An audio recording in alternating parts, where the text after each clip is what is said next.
Hello friends, ఈరోజు నేను దోసపిండి నానబెడుతున్నాను. దోసపిండి ఎలా నానబెట్టుకోవాలో మీకు చూపిస్తాను. నేను ఈ గ్లాసుడు తీసుకుంటున్నానండి మినపప్పు. మీరు కూడా ఏ గ్లాస్తో అయితే మినపప్పు తీసుకుంటున్నారో అదే గ్లాస్తో బియ్యం కొలత కూడా నేను మీకు చెప్తాను. నేను చెప్పిన కొలతతో పెట్టి చేసుకుంటే కరకరలాడే దోశలు ఎలా చేయాలో నేను మీకు ఖచ్చితంగా చూపిస్తాను. ఇప్పుడు నేను ఈ గ్లాస్ది తీసుకున్నాను కదా, చూడండి. మనం మంచిగా కడుక్కోవాలండి, ఎందుకంటే ఒకరికి 2 సార్లు కడుక్కోవాలి.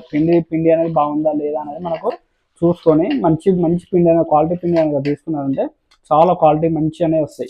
చూడండి, ఇందులో నల్లగా వస్తున్నాయి కదా పురుగులు, ఇవన్నీ లేకుండా మనం నీట్గా కడుక్కోవాలన్నమాట. ఇలా 1-2 సార్లు కడుక్కున్న తర్వాత నేను బియ్యాన్ని కూడా మంచి కొలతతో తీసుకుంటాను. ఫ్రెండ్స్, ఇగో ఈ గ్లాస్ తోటి నేను బియ్యం కూడా 3 గ్లాసులు తీసుకుంటున్నాను. ఒక గ్లాసు మినపిండి తీసుకున్నప్పుడు కరెక్ట్ 3 గ్లాసులు బియ్యం తీసుకోవాలి. అప్పుడు మీకు దోశలు ఎంత కరకరలాడ వస్తాయో నేను చూపిస్తాను. దీంట్లో మనం ఒకటి కలపాలండి. ఈ బియ్యం కడిగాక నేను మీకు చూపిస్తాను. బియ్యం కూడా కడుక్కుంటున్నాను.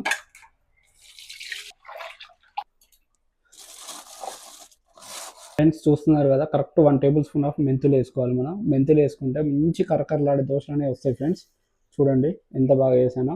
నేను మళ్ళీ ఇవి మంచిగా మీకు నానిన తర్వాత ఎలా రుబ్బాలి, ఎలా చేయాలని కూడా చూపిస్తాను. ఓకే ఫ్రెండ్స్, నేను నానబెట్టుకున్నా కదా, ఇప్పుడు మనం ఆల్మోస్ట్ 8 అవర్స్ అయింది. 8 అవర్స్ తర్వాత ఇలా వస్తాయండి మినుములు. తర్వాత బియ్యం, ఇది రైస్, ఇది బియ్యం అలాగా చూపిస్తాను కదా. ఇప్పుడు మీకు రైస్లో కూడా నీళ్ళు తాగు. ఓకే, బియ్యం నానబెట్టుకున్నాం. రేషన్ బియ్యం నానబెట్టుకున్నా. ఈ విధంగా మంచిగా నానిపోయినాయి అనమాట. బియ్యం అనేవి ఇలా నాన్నాయి, మినపప్పు అనేది ఇలా నానింది. ఇప్పుడు ఈ రెండింటితోటి మీకు నేను చూపిస్తాను. చూడండి ఎలా మిక్స్ పట్టాలి, ఎలా దోశలు పోయాలని. ఒకటి మిక్సీ గిన్నె తీసుకొని, చూస్తున్నారు ఫ్రెండ్స్, మిక్సీ గిన్నె తీసుకొని మంచిగా మమ్మీ అందులోకి వేసుకుంటుంది. చూడండి, ఫస్ట్ మనం మినపప్పు పట్టుకోవాలి. మమ్మీ అమ్మా, ఏది పెట్టినా వెళ్ళేది, కానీ మినపప్పు పడుతున్నా నేను. మీరు ఇగో చూడండి, అక్కడక్కడ మనకు కనిపిస్తుంది మెంతులు. నేను మీకు మార్నింగ్ వేసినప్పుడు చూపించాను. మీరు కూడా అదే విధంగా వేసుకోండి. వేసుకుంటే ఇంకా శనగపప్పు కూడా కొంచెం వేయాలి. వేస్తే శనగపప్పు నాకు కనిపించలేదు. అదే కానీ మీకు కనపడలేదేమో, కానీ శనగపప్పు కూడా ఓ 10 గింజలు వేయాలి. కొద్దిగా వాటర్ వేసుకొని మిక్సీ స్టార్ట్ చేసుకుంటాం. చూడండి, ఇప్పుడు ఇలాగ అయింది. కొద్దిగా కలుపుకుంటూ పక్కకు గింజలు ఉంది కదా, అదంతా లోపలికి అనుకొని ఒక సుక్క వాటర్ పోసుకొని రుబ్బితే పర్ఫెక్ట్గా వస్తుంది. ఓకే, ఇది మనకు మెయిన్గా కావాల్సిన మొత్తం ఇక్కడ. ఫ్రెండ్స్, చూస్తున్నారు ఇలాగా ఖచ్చితంగా ఇది.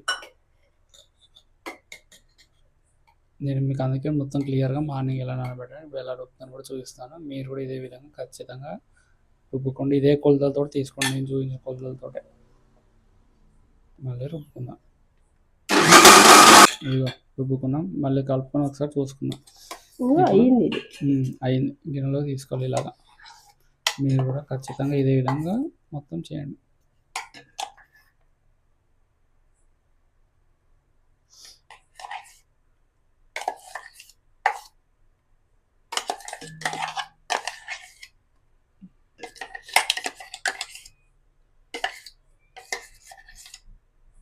ఇలాగా తీసుకున్నారు కదా, ఖచ్చితంగా మీకు అర్థమైంది కదా నేను ఎలా చెప్తున్నాను ఏంటి అనేది.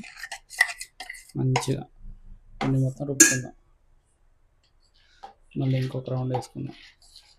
రెండోసారి కూడా మనం తీసుకున్న మొత్తం బియ్యాన్ని సపరేట్గా, మినపప్పు సపరేట్గా రుబ్బుకున్నాం. ఇప్పుడు బియ్యం తీసుకుంటున్నాం. మినపప్పు రుబ్బాం కదా, బియ్యాన్ని కూడా రుబ్బుకొని మిశ్రమాన్ని కలుపుకుందాం. కొద్దిగా వాటర్ పోసుకుందాం. ఎక్కువ వాటర్ వేయకండి, దోశలైనా సరే. నేను చెప్తాను ఎలా పోయాలో వాటర్ కూడా మీకు.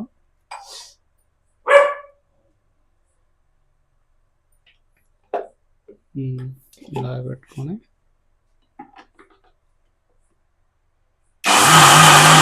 ఫ్రెండ్స్, బియ్యం కూడా ఈ కన్సిస్టెన్సీ తోటి మంచిగా చేసుకోండి. బాగా మెత్తగానే కదా, ఇలాగా మనం బియ్య పిండి మొత్తం పట్టుకుందాం. ఇలాగ మీరు చూస్తున్నట్టుగా మీరు కరెక్ట్గా చేసేయండి, బాగా వస్తుంది. లాస్ట్లో చూపిస్తాను మీకు ఎలా అయిందనేది. ఇలాగ రెండు ఒక దాంట్లో వేసి మళ్ళీ బియ్యం తీసుకుంటుంది మమ్మీ. ఇలా ఫ్రెండ్స్, ఇప్పుడు రెండోసారి కూడా అయిపోయింది. ఖచ్చితంగా మీరు కూడా ఇదే లాగా రావాలి, ఎక్కువ వాటర్ని తీసుకోకండి. ఇప్పుడు మనం బియ్యాన్ని మూడోసారి వేసుకుంటున్నాం. ఫ్రెండ్స్, ఇలాగ మంచిగా మిశ్రమం అనేది కలిసిపోయింది కదా, ఇలా బాగా మంచి కలుపుకోవాలి. చూడండి ఎక్కడ మనకు ఉండలు కానీ గిండలు కానీ ఏది లేకుండా నీట్గా కలుపుకోవాలి.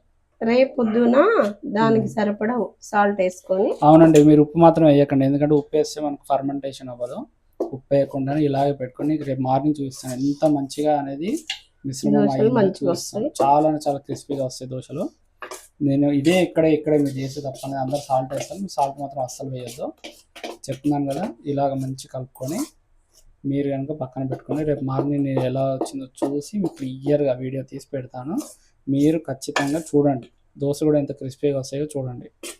ఇంకా ఇప్పుడు మన వాటర్ అనేది కొంచెం రేపు మార్నింగ్ వేసుకుందాం, ఇప్పుడు కాదు. దానికి సరిపడా వాటర్ వేసేటప్పుడు అందాన్ని బట్టి పోసుకొని అది కూడా చూస్తాను. ఇప్పుడైతే వెయ్యను, అందుకోసం మీరు కూడా ఏది వేయకండి, ఇలాగే ఉంచండి. ఓకేనా ఫ్రెండ్స్? ఓకే ఫ్రెండ్స్, మూత పెట్టుకున్నాం, రేపు మార్నింగ్ చూస్తాను. ఫ్రెండ్స్ నైట్ మనం మంచిగా రుబ్బుకున్నాం కదా, రుబ్బుకున్న పిండి ఎంత బాగా అయిందో చూడండి. చూడండి ఎలా అయితే ఎంత బాగా వచ్చిందో. మీరు కూడా ఇదే విధంగా రుబ్బుకొని నేను చూపించిన విధంగానే చాలా చాలా బాగా వస్తుంది. ఇప్పుడు పిండిని కలిపి మీకు చూపిస్తాను. ఫ్రెండ్స్ ఇప్పుడు మనం ఉప్పు వేసుకోవాలి, ఎందుకంటే నైట్ ఉప్పు వేసుకోలేదు కదా. ఉప్పు ఇప్పుడు వేసుకుంటేనే ఫర్మెంటేషన్ అనేది ఆగిపోతుంది. ఇప్పుడు వేసుకున్న ఉప్పుతోటే మనకు చాలా ఉండే అవకాశం ఉంటుంది. చూడండి మంచిగా కలుపుకోవాలి. ఈ టైంలో నేను ఉప్పు వేస్తున్నాను. ఇప్పుడు మనం 1 టేబుల్ స్పూన్ ఉప్పు వేసుకుందాం, ఎందుకంటే తక్కువ మళ్ళీ వేసుకోవచ్చు. అగో ఉప్పు వేసాం కదా, ఉప్పు వేసుకుని మంచిగా ఒకసారి కలుపుకోవాలి. ఇప్పుడు మనం దోశలు వేస్తున్నాం కదా, దోశలకు ఇంకొంచెం వాటర్ వేసుకోవాలి, ఎందుకంటే ఇంకా కొంచెం రావాలి, చిక్కగా ఉంది కదా.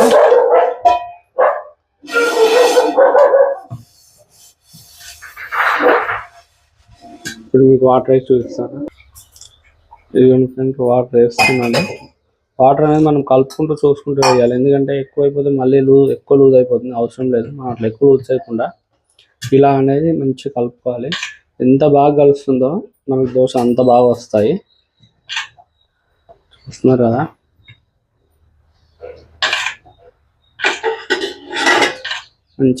మంచిగా ఇలాగ రావాలండి దోశలకి. మెయిన్గా మనకి ఇలా వస్తే దోశలు చాలా బాగా వస్తాయి. ఇప్పుడు నేను దోశల కడ పెట్టి వేడి చేసి చూపిస్తాను. దోశల పైన పెట్టుకుంటున్నాను, వెలిగించాను. చూడండి ఒకసారి దోశల పైన వేగాక కొద్దిగా ఆయిల్ వేసుకొని ఎలా తీయాలో కూడా చూపిస్తాను మీకు. ఇప్పుడు మనం కొద్దిగా నూనె వేసుకుంటున్నాను, నేను ఆయిల్ అనేది వేసుకోవాలి. కొద్దిగా వేసుకుంటే సరిపోతుంది. కొద్దిగా ఆయిల్ వేసుకొని మనకు కింద చుట్టూరు అనుకోవాలి, ఎందుకంటే దోశ అనేది అతుక్కోకుండా. ఫస్ట్ దోశకు మాత్రం ఖచ్చితంగా ఆయిల్ వేసుకోవాలి ఫ్రెండ్స్, తర్వాత నుంచి అవసరం లేదు. నేను చూపిస్తాను. ఈ ఆయిల్ కూడా మనకు మొత్తం అంటాల్సినంత అవసరం కూడా ఏం లేదు అంత పెద్దగా. మనకు పెనం వేడెక్కిందంటే ఇప్పుడు నేను చూస్తాను చూడండి.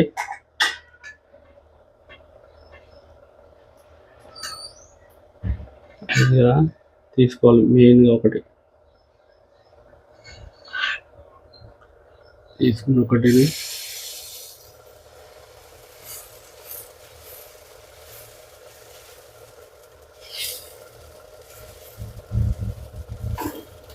ఇలాగా మీరు కనుక అనుకుంటున్నారంటే మీకు అనేది మంచి దోశ అనేది వస్తుంది.